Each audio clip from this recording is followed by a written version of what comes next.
All right, let's talk about the fundamentals of shooting.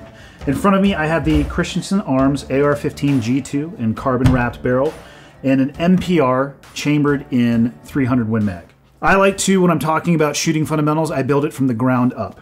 And in this instance, I'll talk about specifically the AR platform because you're likely going to be shooting this, or more often you'll be shooting this in a standing position. So we'll start with our stance. Oftentimes, or a mistake that I will see people make, is they will stand straight up and down in what I will call a non-athletic stance. And the coaching cue that I'll often give is I will stand in front of that person and I will say, I want you to assume a standing position as if I'm about to shove you in the chest and you don't want to fall backwards. And what they immediately do is they go from vertical to a lowered center of gravity, a slightly wider stance with a lead foot forward and a back foot with the, let's call it the big toe equal to the heel of your lead foot. So a little bit of an offset.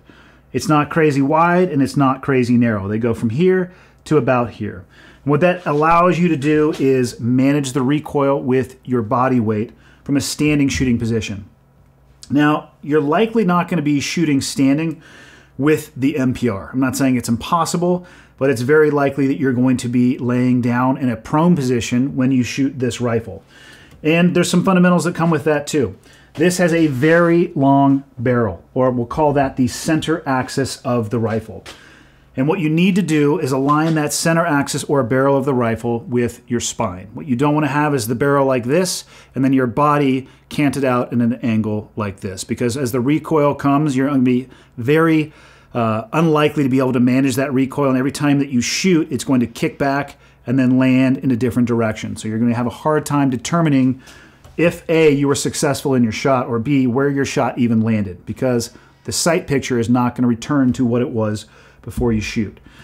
If you look at your spine and then your legs underneath you, I call that an inverted Y. So if this is the barrel, you get the inverted Y with one leg on each side. You line them up and make sure that the buttstock is firmly welded into your shoulder. So that's the ground. As far as grip, working our way up, how you hold a weapon.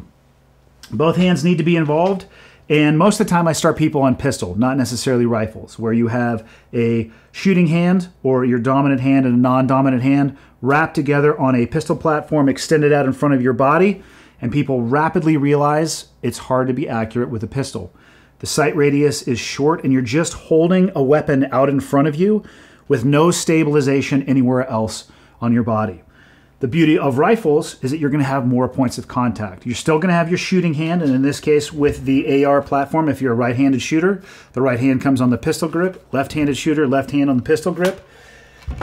The right or left hand is then going to come up onto the foregrip, but what you get to do is you get to brace it into your shoulder. You can take this buttstock, which on this model happens to be a adjustable buttstock, which is very nice for different sizes, shapes, and body types.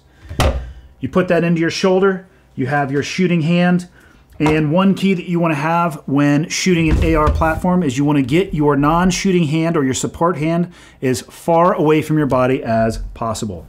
You oftentimes will see people who will grab the magazine well, and that is the number one thing that I actually advise people to avoid. You're less stable, your hands are very close together, and your anchoring points are very close together. So you can extend your hand out onto the foregrip as far as possible. There's plenty of debate as to whether or not you should have a U or a C grip. Go with what's comfortable for you, but grab a hold of that weapon and pull it into your body, making sure that the buttstock is seated in your shoulder. You have a good cheek welt, a good sight picture, and you are managing the weapon. You never allow the weapon to manage you.